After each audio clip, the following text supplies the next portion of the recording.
o anticristo sobre os 144 mil e também as duas testemunhas. Então, aproveitando que os irmãos estão em pé, vamos ler Apocalipse capítulo 13,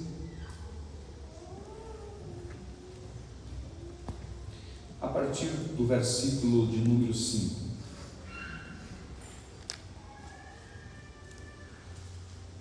Do 5 ao 8, tá? Não vamos ler todo o texto porque ele é bastante longo. E foi-lhe dada uma boca para proferir grandes coisas e blasfêmias, e deu-se-lhe poder para continuar por 42 meses. E abriu a sua boca em blasfêmias contra Deus, para blasfemar do seu nome e do seu tabernáculo e dos que habitam no céu. E foi-lhe permitido fazer guerra aos santos e vencê-los. E deu-se-lhe poder sobre toda tribo e língua e nação. E adoraram a todos os que habitam sobre a terra, esses cujos nomes não estão escritos no livro da vida do Cordeiro, que foi morto desde a fundação do mundo. Amém. Até o 8. Pode se assentar, irmãos. A gente vai lendo alguns textos aqui no decorrer da palavra, que eu acredito que vai ser importante para esclarecer aos irmãos esse assunto escatológico. Os irmãos percebam que a palavra anticristo, ela aparece apenas nas epístolas de João. A palavra anticristo, não é aquele apenas que é contra Cristo, mas o sentido de anti aqui, anticristo, é aquele que vai se pôr no lugar de Cristo, tá? Então tem um duplo sentido: anti, contra Cristo, de fato, e é contra Cristo, contra tudo que se chama Deus, contra tudo que é relacionado a Deus, anticristo, mas também aquele que vai se colocar no lugar de Deus, a ponto dele dizer que ele é o Salvador do mundo. Então o anticristo vai fazer essa declaração. Eu disse aqui domingo passado que ele vai estabelecer o seu palácio em Jerusalém. Jerusalém é a central do mundo, é a região central do mundo, e ali ele vai comandar todas as nações e comandará o mundo todo pelo poder de Satanás. Vamos ler 1 João capítulo 2, 18, o irmão vai me ajudar a pôr no telão, aí os irmãos vão acompanhando essa palavra anticristo, que encontra-se na epístola de João, é ali que nós temos o termo anticristo. 1 João 2, 18, depois o 22, em seguida o capítulo 4 e o versículo de número 3. O que diz lá, irmãos? Filhinhos,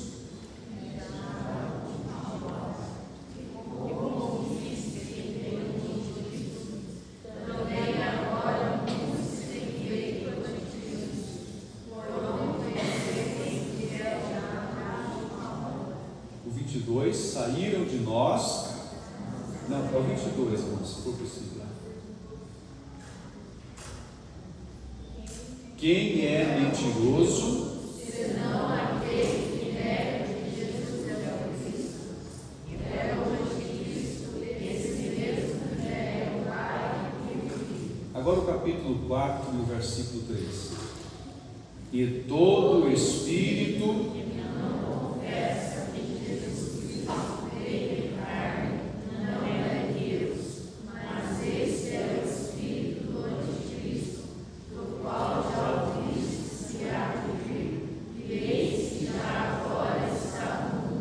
o que está agora no mundo? O anticristo? Não, o espírito do anticristo. O anticristo não se revelou, só se revelará com a saída daquele que o detém, que nós falamos aqui domingo passado e vamos relembrar esta noite, que é o Espírito Santo através da igreja. Quando nós associamos, porque o Espírito Santo habita na igreja, e portanto ele deixará de habitar aqui na terra não deixará de estar presente, porque ele é onipresente, mas deixará de habitar, porque a sua morada vai estar no céu, que é a igreja que já foi arrebatada. Então, o espírito do anticristo já está agindo no mundo. Eu citei como exemplo na mídia, no esporte, nos meios de comunicação, na política, na cultura, enfim. O espírito do anticristo já está agindo de forma terrível, mas ele ainda não se revelou. Ele vai se revelar quando a igreja for arrebatada. Então a igreja será arrebatada e aí será apresentado ao mundo o anticristo, tá? Então nós não sabemos quem será, portanto nós sabemos que ele virá para reinar no período tribulacional. Ele vai estabelecer o seu poder aqui na terra em 3 áreas, que é o poder econômico, o poder político e o poder religioso. Nessas 3 áreas o anticristo vai agir e vai dominar este mundo. Aí a gente pergunta assim: por que os homens vão crer tão facilmente nas promessas do anticristo? Porque hoje é tão difícil os homens crerem em Deus, né, irmãos? Você prega o evangelho, você anuncia Cristo, Jesus fala, e as pessoas não querem crer, mas naquela ocasião elas crerão com tanta facilidade. Por que será? Olha o que o apóstolo Paulo escreve aqui em 2 Tessalonicenses capítulo 2, eu gostaria que o irmão colocasse no telão, do 9 ao 12, nós encontramos a resposta para esta pergunta. Por quê?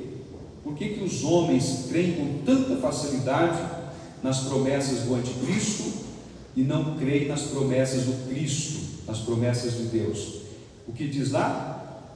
A esse cuja vinda é segundo a eficácia de Satanás, com todo o poder e sinais e prodígios de mentira, e com todo o engano da injustiça para os que perecem, porque não receberam o amor da verdade para se salvarem. E por isso, olha só, irmãos, e por isso Deus lhes enviará a operação do erro, para que creiam na mentira. Então olha por que é fácil eles acreditar nas promessas do anticristo: para que sejam julgados todos os que não creram a verdade, antes tiveram prazer na iniquidade. Então aqui está a resposta: por que os homens crerão com muita facilidade nas promessas do anticristo e não creem nas promessas de Deus que estão na Bíblia. Então Deus está entregando esses homens ao erro, à mentira, porque eles recusaram a verdade de Deus.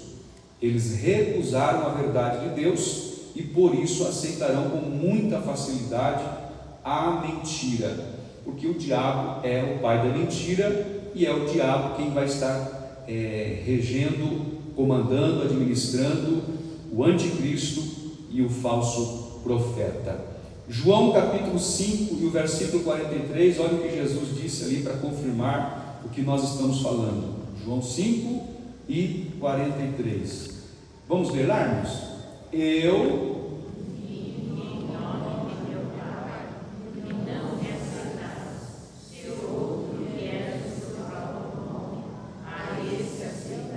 Jesus está falando isso. Eu vim em nome do meu Pai e vocês não me aceitaram. Outro virá em seu próprio nome e vocês aceitarão.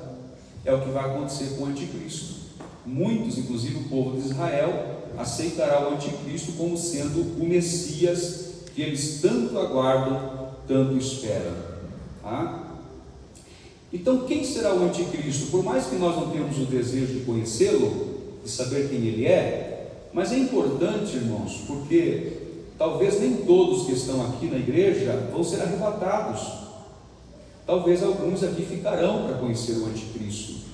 Então nós precisamos trazer essa orientação, porque pode ser que Deus fale com alguém aqui esta noite, né? Glória a Deus.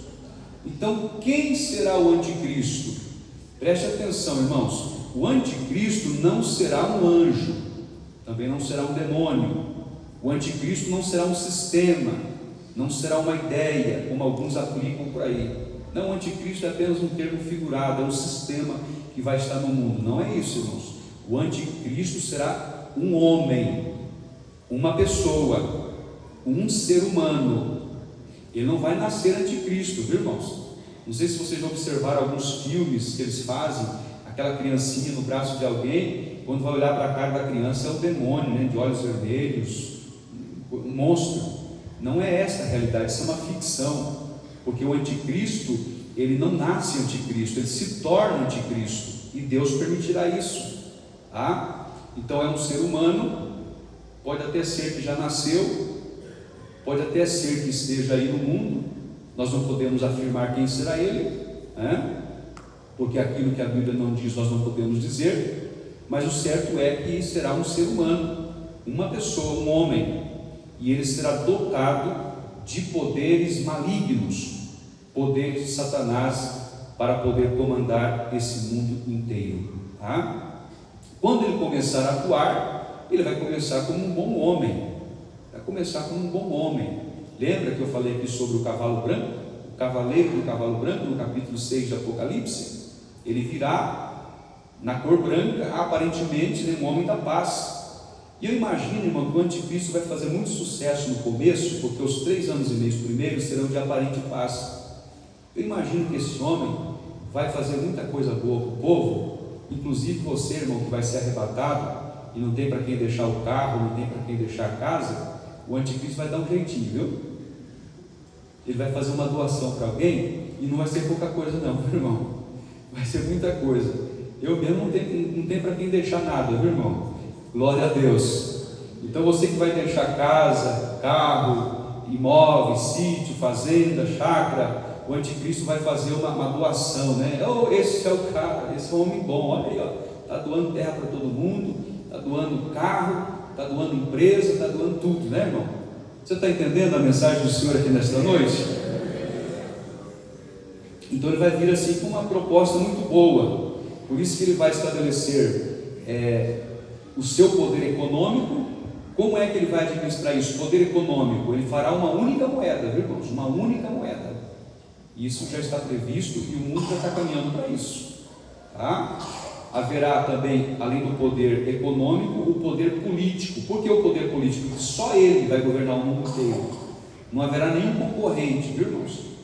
A não ser as 2 testemunhas e os 144 mil que vão trabalhar contra ele. Mas no mais, ele será um único líder, um ditador mundial, tá? Um homem de uma hiperinteligência fora do natural, fora do normal. Ele será dotado de tudo isso e também sob o poder de Satanás, tá?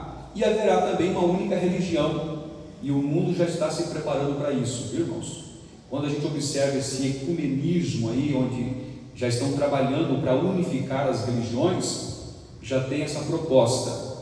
O mundo inteiro está caminhando para ter uma única religião, e essa religião, ao final da grande tribulação, será a adoração única e exclusiva à besta, tá?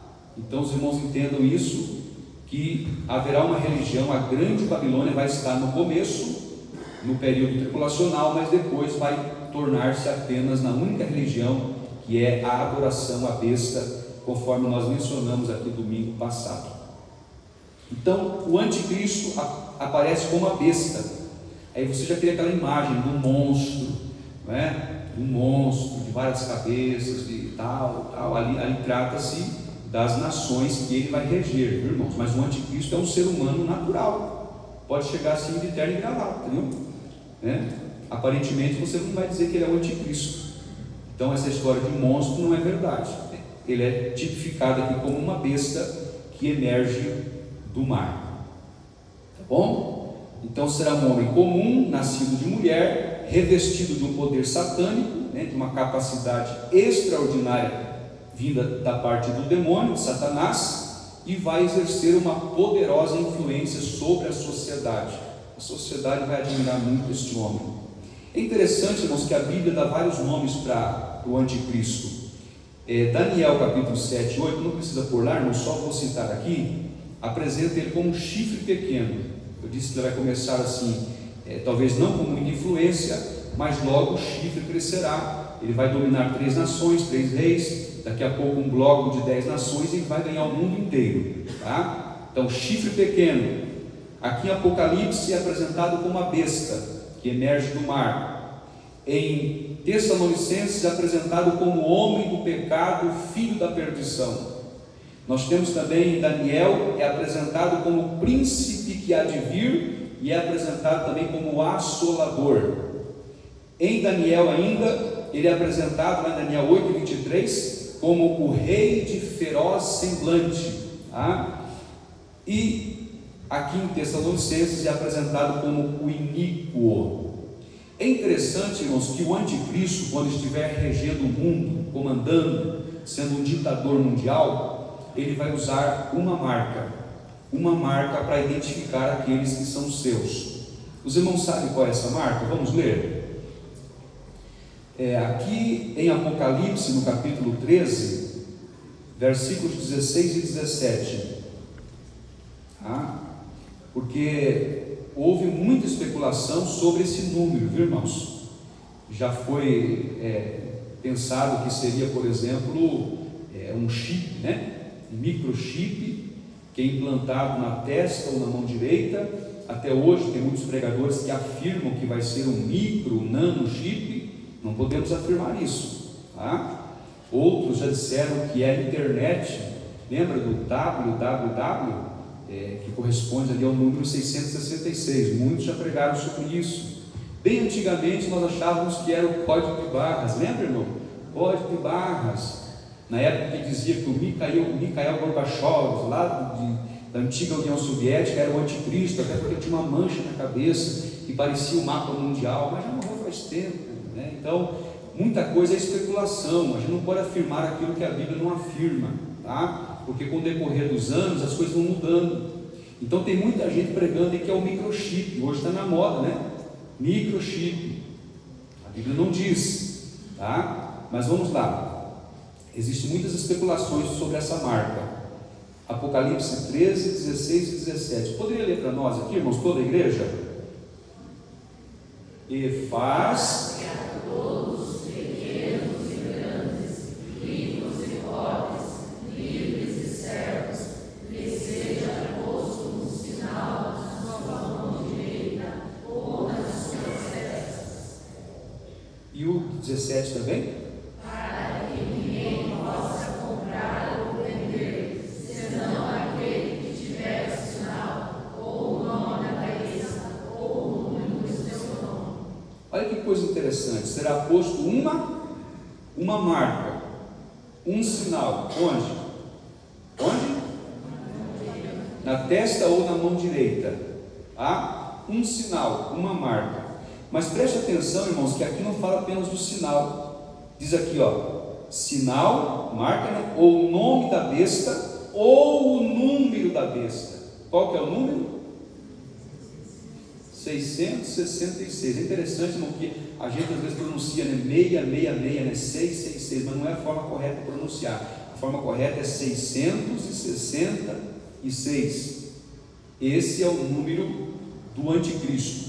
E é interessante que a palavra sinal ou marca aqui, no original grego, é charagma, que significa a marca de carimbar, ou seja, como se fosse carimbar um animal, pegar um ferro quente e colocar no couro do animal. Ali fica o charagma, fica a marca, fica o sinal. Isso era feito na época dos escravos. Os donos dos escravos carimbavam, marcavam, colocavam o sinal.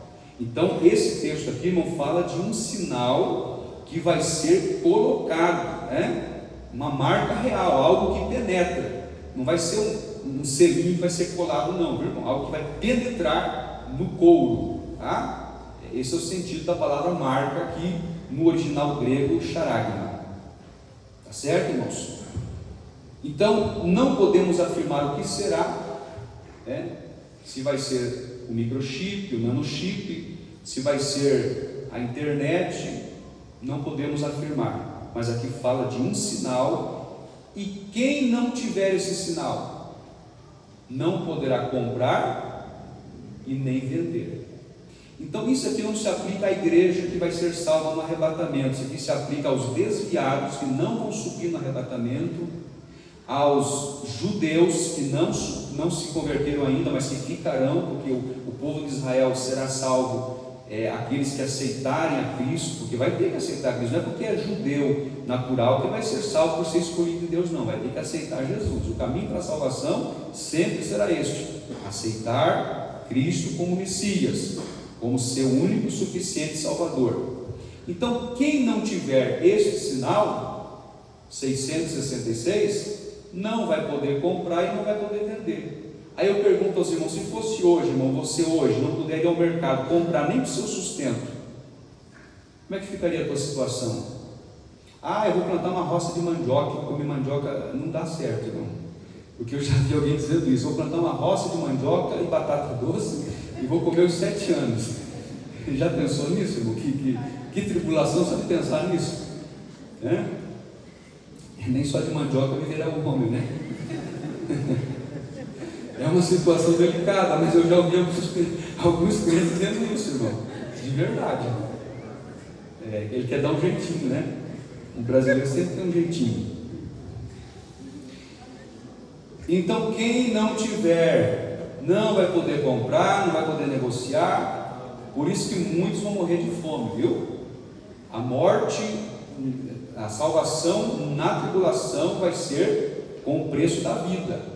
Vai ter que dar a vida, morrer, ou de fome, ou asfixiado, ou degolado, né? Eu já ouvi alguns pregadores de teologia dizer que vai ter até um sistema de ficar uma agulha dentro da unha assim para sentir a dor. Eu nunca encontrei isso na Bíblia, né? Mas já ouvi alguns pregando, para mostrar o requinte de crueldade que vai ser quando o anticristo mandar matar aqueles que rejeitarem o seu número, o seu sinal, o nome da besta, tá? Então não vai ter esse negócio de real, euro, vai ser uma única moeda, tá? Uma única moeda, e eu acredito que vai ser uma moeda digital, e os irmãos sabem que o mundo está caminhando para isso, viu, irmãos? Esse dinheiro que nós pegamos na mão hoje, o papel, a moeda corrente, vai deixar de existir, viu? Se prepare, isso é questão de tempo. Já tem uma agenda aí 2030 que já está programando tudo isso. Tá? Não sei o que vai acontecer depois de 2030, mas comenta-se muito sobre isso. Então já estão criando uma única moeda mundial, tá? E tudo isso vai estar regido pelo poder do anticristo, que vai comandar, porque hoje a internet, olha, irmão, comanda tudo, né? Hoje você passa aí pelas câmeras da polícia na cidade e já aparece toda a tua vida lá no sistema do computador das autoridades. Quem é você, teu nome, teu CPF, tudo aparece lá pela tua fisionomia. Você que não sabe disso, né? Mas você está sendo filmado o tempo todo. Então a coisa vai ficar cada vez mais sofisticada, viu, irmão? Não vai ter para onde fugir, né? Por isso que muitos vão acabar aceitando o nome da besta, porque não vai querer morrer de fome, tá? Então, quem não tiver este sinal, tá? Quem não tiver esse sinal, ele vai ser salvo, se aceitar Jesus, naturalmente, claro. Mas se ele não aceitar o sinal, é porque ele vai querer receber Jesus como Salvador. Bom, irmãos? Então, se perguntarem para você o que é o 666, é o microchip? Não sei. É a internet? Não sei. Não podemos afirmar. Porque eu aprendi uma coisa, irmão: onde a Bíblia se cala, nós precisamos se calar também. Onde a Bíblia não tem voz, nós não vamos ir além do que a Bíblia nos ensina, né? Tá bom? Alguns chegaram a dizer assim: mas o 666 é o número de homem, tá? E a Bíblia fala que é número de homem, né? Por isso que alguns estão associando hoje o 6 como o poder econômico, o outro 6 como um poder político e o outro 6 como um poder religioso, mas também é uma suposição. Deixa eu perguntar aos irmãos, o que é mesmo que detém o anticristo de se revelar, de se manifestar? O Espírito Santo, através da igreja, tá? Então grave bem isso, irmão, porque você vai ouvir aí pelos ensinadores por aí afora, alguns afirmando que é apenas a igreja, outros afirmando que é apenas o Espírito Santo. Houve tempos passados, irmãos, que alguns diziam que era o Império Romano. Não, é o Império Romano que tem impedido a manifestação do anticristo. Não é verdade.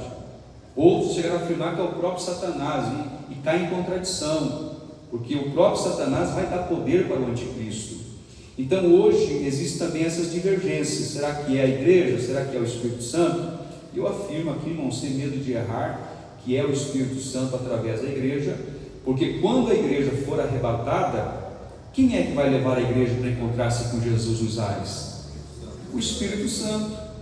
Então, naturalmente, que a igreja vai ser arrebatada, porque o Espírito Santo raptará a igreja. Isso vai ser em menos de um segundo, uma rapidez, uma violência muito grande. O Espírito Santo conduzirá a igreja para o céu, onde nós vamos participar do tribunal de Cristo e seguidamente as bodas do Cordeiro. Mas o Espírito Santo, que vai levar a sua casa, a sua morada para o céu, não deixará de existir aqui na terra. Porque eu ouvi muitos ensinadores antigos, irmãos, me ensinaram que o Espírito Santo não ia mais estar na terra, e eu aprendi assim: o Espírito Santo não vai mais estar na terra. E não é verdade isso, irmão, porque na verdade não tinha tanta informação como nós temos hoje. Com todo respeito a quem nos ensinou, porque eles ensinaram assim também porque aprenderam assim. Mas o Espírito Santo vai continuar na terra e vai salvar inclusive muita gente no período tribulacional. Eu acho que muitos aqui aprenderam assim também, tá? Então, naturalmente que a gente vai vivendo e aprendendo, né, irmãos? É por isso que o Zé disse que nós precisamos conhecer e prosseguir em conhecer ao Senhor. A gente não vai conhecer Deus na sua totalidade, nem a Bíblia na sua totalidade. A gente vai aprendendo a cada dia que passa. Então o Espírito Santo vai continuar aqui na terra, mas claro que ele não vai agir como age hoje.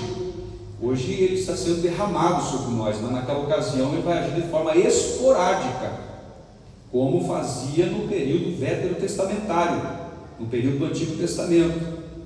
O Espírito Santo agia de forma esporádica. Assim também ele vai agir no período tribulacional. E como é que eles serão salvos, irmãos, aqueles que não aceitarem o número da besta e receberem Jesus como seu Salvador? Serão salvos pela graça. Pela graça. Porque a salvação é pela graça. E mesmo no período tribulacional, por isso que alguns entendem, irmão, que essa dispensação da graça vai se estender ainda até o período tribulacional. Mas é uma outra questão para ser falada depois, né? Assim como aqueles do Antigo Testamento foram salvos, porque a salvação é pela graça, quem salva é Jesus, né? E aqueles que viveram antes de Jesus, os do Antigo Testamento, como é que eles foram salvos? Se a salvação é só em Jesus. Aí você pergunta assim: pastor, mas então só depois de Jesus que as pessoas foram salvas? Porque creram em Jesus, confessaram Jesus como seu único e suficiente Salvador? Irmãos, o que nós precisamos entender é que no Antigo Testamento, desde Adão até o arrebatamento da igreja, então houve no passado aqueles crentes que faziam sacrifícios. Lembra do sacrifício? Ofereciam um carneiro, ofereciam uma ovelha em sacrifício pelos seus pecados. Aqueles cordeiros apontavam para quem? Para Cristo, o Cordeiro de Deus. Então, olha só que coisa interessante: o poder salvador de Jesus não salva apenas de Jesus para frente, ele tem poder de salvar também de forma retroativa. Então salvou todos aqueles do Antigo Testamento que fizeram sacrifícios a Deus. Por isso que o texto diz que Jesus é o Cordeiro que foi morto desde a fundação do mundo. Você está entendendo o poder de Jesus para salvar, irmãos? Salvou a todos aqueles do Antigo Testamento que fizeram sacrifício pelos seus pecados, tá? E também salvará aqueles na grande tribulação que confessarem Jesus como seu Salvador, não aceitando o número da besta.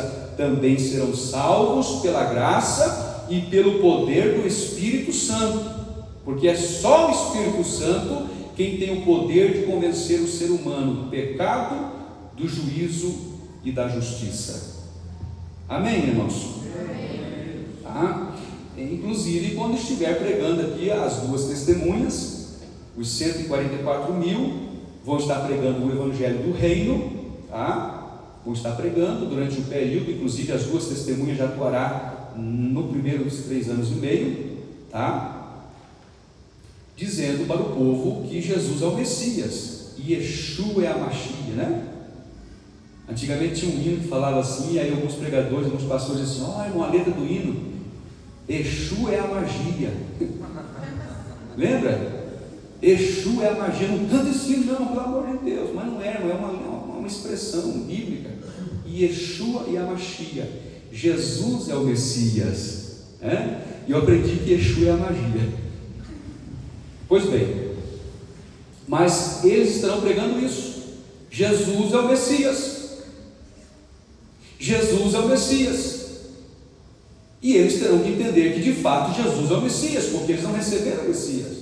Para isso que as duas testemunhas estarão aqui, e os 144 mil que irão substituir a igreja, viu, irmãos? Porque a igreja não vai estar mais aqui pregando o Evangelho. A igreja não. Estarão aqui as duas testemunhas, os 144 mil que vão estar no período tribulacional pregando o Evangelho do Reino. Então eu pergunto aos irmãos: haverá conversões no período tribulacional? Haverá salvação? Sim. Então aprenda isso para nunca mais esquecer: haverá salvação no período tribulacional. Haverá muitas conversões, não são poucas, tá? E serão salvos todos pela graça, assim como também foram os do Antigo Testamento, porque esse é o poder da redenção de Jesus, que tem poder retroativo para salvar. Glória a Deus. Naturalmente que para se salvar eles não poderão aceitar o número da besta, viu? Porque a partir do momento que aceitou o número da besta, ele torna-se um adorador da besta, e aí é impossível se salvar, viu, irmão? Entenda isso. A partir do momento que ele aceitou o sinal da besta, ele torna-se um adorador da besta, e aí não tem mais salvação, tá? Vamos ler Apocalipse capítulo 7, 13 e 14. O que diz lá, irmãos? E um dos anciãos me falou dizendo: estes que estão vestidos de vestes brancas, quem são e de onde vieram? E eu disse-lhe: Senhor, tu sabes. E ele disse-me: estes são os que vieram da onde, irmãos? Olha aí, salvação, viu? E lavaram as suas vestes e as branquearam no sangue do Cordeiro. Então, salvação no período tribulacional. Haverá conversões. Os 144 mil serão todos salvos. As duas testemunhas salvas também, tá? Então, quem são estes? São os que lavaram as suas vestiduras no sangue do Cordeiro. Então, são os mártires da grande tribulação. João tem a revelação e vê eles debaixo do altar, clamando por quê? Por justiça, porque eles foram mortos, o anticristo determinou a morte deles, e eles clamam por justiça. E é interessante que Deus vai fazer justiça no período tribulacional. Ao término do período tribulacional, Deus fará justiça ao anticristo e ao falso profeta, que serão lançados onde? No lago de fogo. Lembre-se de uma coisa, irmãos: o lago de fogo é virgem até hoje, não foi inaugurado. Quem vai inaugurar o lago de fogo, o Geena, é o anticristo e o falso profeta. Tá certo, irmãos? Amém, irmãos? Está entendendo bem a palavra? Estou falando um pouquinho mais devagar hoje, porque no ano passado eu fui um pouquinho mais corrido, e aí fica mais difícil dos irmãos entenderem, né? Então, se fizerem algumas perguntas para vocês sobre esse assunto, eu acredito que ficará mais fácil de responder. Glória a Deus. Vamos ler um texto mais longo agora, irmãos, para a gente entender um pouquinho melhor quem serão esses 144 mil selados. Nós temos dois textos. Nós temos em Apocalipse 7, do 1 ao 17, mas é um texto muito longo. Eu não vou ler lá, eu vou ler aqui no capítulo 14, que também fala dos 144 mil. Do 1 ao 6. Vamos lá? E olhei, e eis que estava o Cordeiro sobre o monte Sião, e com ele 144, que em suas testas, olha só, irmãos, em suas testas tinham o quê? Então veja bem que eles terão também um selo, viu, irmãos? Selo nas testas, tá? E ouvi uma voz do céu como a voz de muitas águas, e como a voz de um grande trovão, e ouvi uma voz de arpistas, que tocavam com as suas harpas, e cantavam um como cântico novo diante do trono, e diante dos 4 animais e dos anciãos, e ninguém podia aprender aquele cântico, senão os que foram comprados da terra. Veja bem, irmãos, foram comprados, foram selecionados, tá? Vamos lá? Estes são os que não estão contaminados com mulheres, porque são? Então nota bem, não serão escolhidos a dedos por Deus, são virgens, não tiveram contatos com nenhuma mulher, tá? Estes são os que seguem o Cordeiro para onde quer que vá. Estes são os que dentre os homens foram comprados como primícias para Deus e para o Cordeiro. E na sua boca não se achou engano, porque são irrepreensíveis diante do trono de Deus. Então não serão qualquer pessoa, viu, irmãos? São irrepreensíveis. E vi outro anjo voar pelo meio do céu, e tinha o evangelho eterno, para o proclamar aos que habitam sobre a terra, e a toda a nação, e tribo, e língua, e povo. Então aqui está o versículo de número 6. Então aqui está o grupo dos 144.000 selados, marcados, tá? Quem serão esses 144.000? Eu vi os ensinamentos dos adventistas do sétimo dia, que é uma seita, dizendo que só era parte do grupo deles, né? Se não fosse adventista do sétimo dia, não faria parte dos 144.000. Depois vieram as testemunhas de Jeová e disseram a mesma coisa. Não, 144.000 são as testemunhas de Jeová.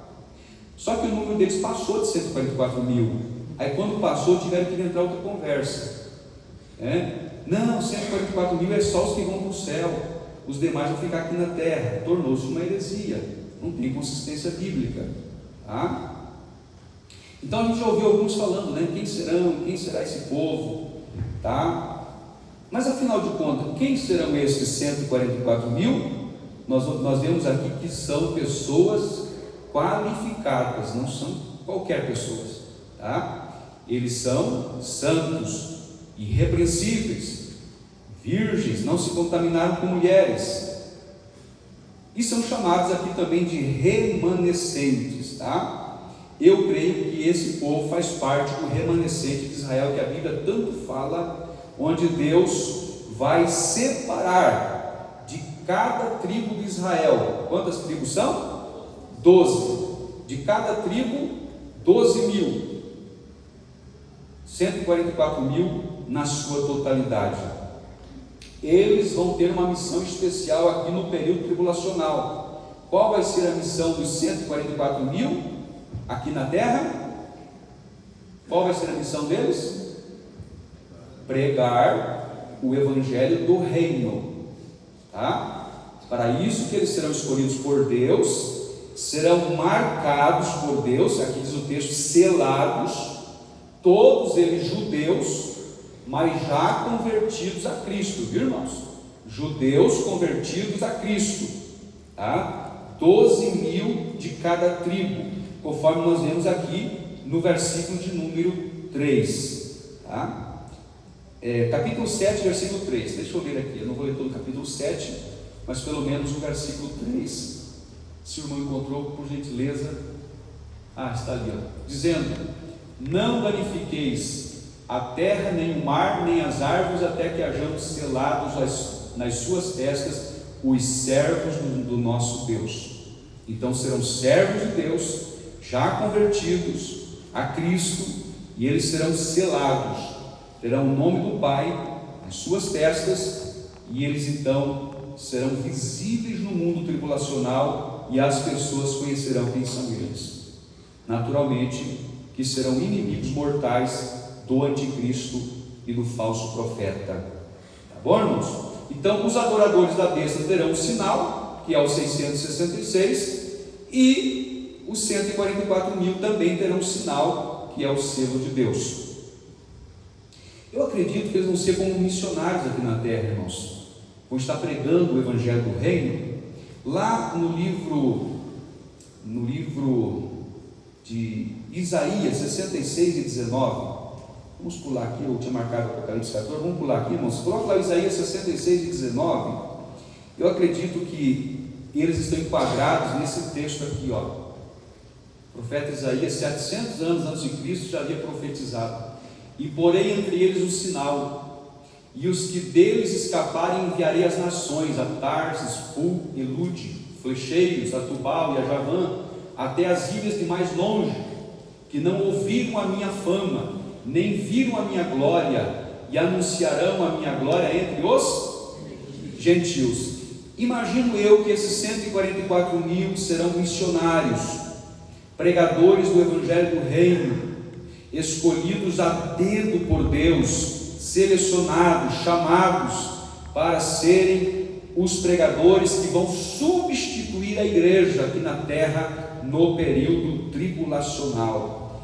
É interessante, irmãos, que eu falo aqui o Evangelho do Reino, porque o Evangelho do Reino foi pregado, por exemplo, por João Batista: arrependei-vos e convertei-vos. Sabe aquele evangelho mais duro? Foi pregado por João Batista, foi pregado pelo próprio Senhor Jesus, foi pregado pelos 12 apóstolos, mas eles não aceitaram o evangelho do reino. O povo de Israel não aceitou. Então veio o evangelho da graça, que é o que nós pregamos hoje, lá em Mateus capítulo 28, versículo 19, que fala para a gente ir pregar o evangelho a todas as nações, batizando-as em nome do Pai, do Filho e do Espírito Santo. Tem que estar lá, olha lá, Mateus 28, 19. Portanto, ide e fazei discípulos de todas as nações, batizando-os em nome do Pai, do Filho e do Espírito Santo. Esse é o evangelho da graça. É o evangelho tão fácil, irmãos, onde a pessoa aceita Jesus como Salvador, crê no Senhor Jesus, obedece a sua palavra, vai ser salvo. Isso é o evangelho da graça. Não tem mérito nenhum do homem, porque o mérito é todo para Jesus, porque foi Ele que morreu na cruz e ressuscitou ao terceiro dia. O evangelho da graça é tão simples, as pessoas rejeitam. Mas naquele período vai ser o evangelho do reino: arrependei-vos ou você vai morrer, entendeu? Então ele vai ter que pagar mesmo com a vida, vai ter que pagar com a vida, não tem mais escape. Tá certo, irmãos? Então esse evangelho foi pregado.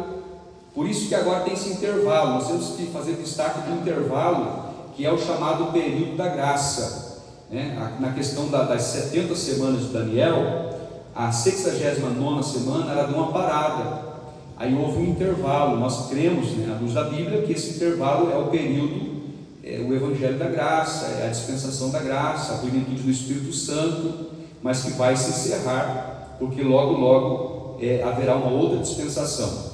Tá certo, irmãos? Então nós estamos vivendo o Evangelho da graça, o período em que nós aceitamos a Cristo como nosso Salvador, porque Jesus veio para os seus, e os seus não receberam. Aí quem é que recebeu? Nós recebemos a Cristo como nosso Senhor e Salvador. Glória a Deus. Então eles serão representantes de quem aqui na terra? Da igreja, ou seja, vão substituir a igreja, tá? A igreja não estará aqui, mas os 144 mil, tipificando a igreja, vão estar aqui na terra pregando o evangelho do reino. Mas não estarão a sós. A Bíblia também fala de 2 testemunhas. Essas 2 testemunhas terão uma missão um pouco mais dura, porque eles vão profetizar, anunciar que Jesus é o Messias, e vão anunciar também o juízo. Olha a conexão das 2 testemunhas com Deus. Eles vão anunciar o juízo e Deus vai mandar o juízo. Lembra que nós falamos aqui dos 7 selos, das 7 trombetas, das 7 taças? Tem uma conexão, pelo menos na primeira parte tem uma conexão com as 2 testemunhas. Elas vão profetizar e Deus vai agir em conexão com elas. Vamos ler em Apocalipse, no capítulo 11, do 3 ao 6. Vamos lá, irmãos? Vamos pedir para os irmãos ler para não dar sono, né? E darei poder às e profetizarão por 1260 dias. Dá para melhorar, irmão? Vamos ler melhor? Vestidas de saco. Vamos lá? Estas são as 2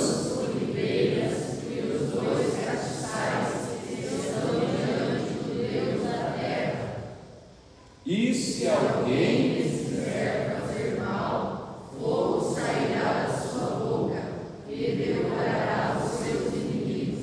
E se alguém lhes quiser fazer mal, importa que assim seja morto. Esse tem poder para fechar o céu, para que não chova nos dias da sua profecia, e tem poder sobre as águas para convertê-las em sangue, e para ferir a terra com toda a sorte de pragas, todas quantas vezes quiser. Já pensou, irmão? As duas testemunhas não são fracas, né? Elas são escolhidas por Deus. É interessante que no versículo 3 nós iniciamos a leitura dizendo assim: e darei poder às minhas testemunhas. Então nota que Jesus está falando minhas testemunhas. Isso revela o quê? Pessoas íntimas de Jesus. Não serão qualquer tipo de pessoas. Íntimas de Jesus, minhas testemunhas. Aqui usa uma linguagem de duas oliveiras, na verdade, né? Duas oliveiras. Por quê? Porque está reportando para Zacarias capítulo 14, que também lá usou a linguagem figurada, quando o profeta Zacarias falava de duas oliveiras, apontando para duas personagens, que era Zorobabel e Josué. Mas não era o Josué sucessor de Moisés, era o Josué sumo sacerdote, e lá foram chamadas de duas oliveiras. E aqui no livro de Apocalipse, essas duas testemunhas também é usada essa linguagem figurada, as duas oliveiras. Aí as pessoas perguntam, mas quem serão essas duas testemunhas que estarão aqui na terra para profetizar? Olha, irmãos, o poder que elas terão. Elas terão o poder de fazer descer fogo do céu. Terão o poder de ordenar para que não chova durante 3 anos e meio, e não chova, e não vai chover.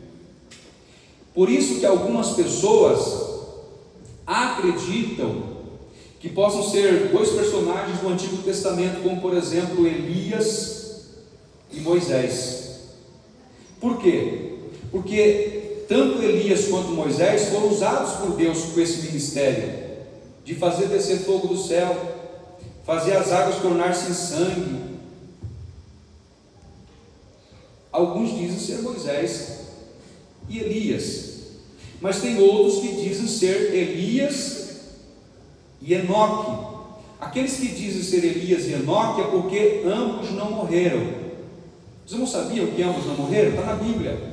Os 2 não morreram, foram arrebatados vivos, e por causa disso acredita-se que seja então Elias e Enoque. Elias é quase certeza que seja um deles, viu, irmãos? Aí fica a dúvida entre ser Moisés ou Enoque, mas nós não podemos afirmar também.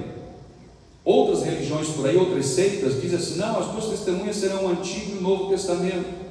Mas não é, irmão, são 2 pessoas que vão falar, vão conversar, vão ter poder. E é interessante que elas vão pregar o Evangelho e profetizar por um período de 1260 dias, que corresponde a quê? 3 anos e meio, 42 meses. Vão pregar, vão profetizar aqui na terra.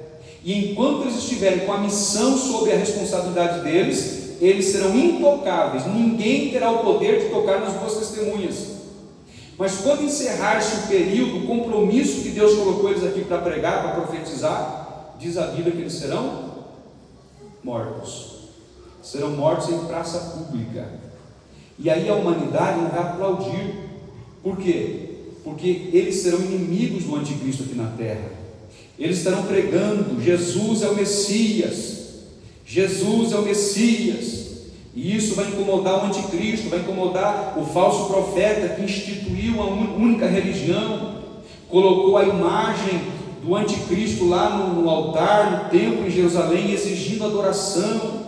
E aí o povo vai se revoltar porque eles adoram única e exclusivamente ao Deus dos céus.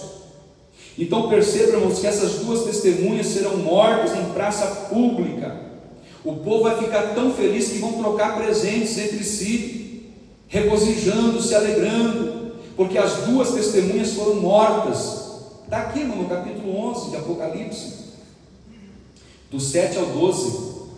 Eles vão trocar presentes, vão se alegrar, porque as duas testemunhas foram mortas, mas elas vão ressuscitar depois de 3 dias e meio.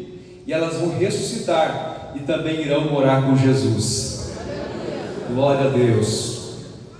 Vamos ler lá, irmãos, em Zacarias capítulo 4, do 11 ao 14, que está em consonância com Apocalipse 11 e o versículo 4. É bom fazer esse comparativo, né? O Apocalipse 11, versículo 4, é como nós lemos aqui, ó. Estas são as duas oliveiras e os dois castiçais que estão diante do Deus da terra. Então as duas testemunhas estão diante de Deus. Por isso acredita-se que seja Elias e Enoque, porque ambos não morreram, ambos estão diante de Deus. Mas e o caso de Moisés? Moisés morreu ou não morreu? Morreu ou não morreu? Morreu. Só que ninguém sabe onde é que está o corpo de Moisés até os dias de hoje, porque ele foi ocultado por permissão de Deus. Então fica aí um mistério, né, irmãos, que só vai ser revelado para nós na eternidade. Vamos para Zacarias 4, do 11 ao 14.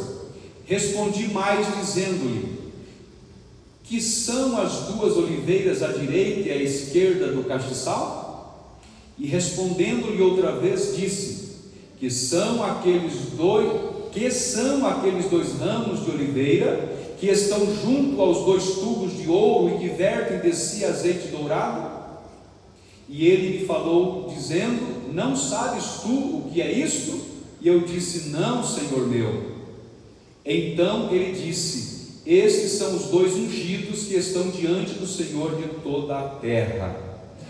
Lá no livro de Zacarias apontava para Zorobabel e Josué. Aqui no livro de Apocalipse apontam para as duas testemunhas que estarão pregando, profetizando o evangelho do reino, anunciando para os judeus que para ser salvo precisam receber Jesus como Messias, anunciando para todos os moradores da terra. Eles atuarão em Jerusalém, mas será pregado para o mundo inteiro. Imagino eu que as redes sociais, a mídia, a internet vai ser muito usado nessa época, para que esta mensagem seja propagada a todos os moradores da terra. E eles vão dizer assim: o juízo virá, o Messias vai retornar. E de fato, irmãos, porque quando a igreja for arrebatada para encontrar-se com Jesus nos ares, ela vai ficar 7 anos lá no céu com Jesus. Mas depois de 7 anos, Jesus vai retornar com a igreja, com os anjos, vai descer sobre o Monte das Oliveiras, e o monte se fenderá, abrirá ao meio, um grande vale se abrirá para a salvação daqueles que ouviram a pregação das duas testemunhas e dos 144 mil e que aceitaram Jesus como Messias. Estes serão salvos quando todos olharem para o céu, e a Bíblia diz que todo olho verá. Vai ser nessa ocasião que todo olho verá Jesus vindo com a igreja para salvar aqueles que receberam Jesus como Messias. Que momento glorioso vai ser! Aleluia! Eu glorifico a Deus, porque nesse momento a igreja já está salva com Jesus. Mas tem muitos que ainda não receberam Jesus como Messias. Eu não sei se essa noite tem alguém aqui que ainda não tomou essa decisão de receber Jesus como teu único e verdadeiro Senhor.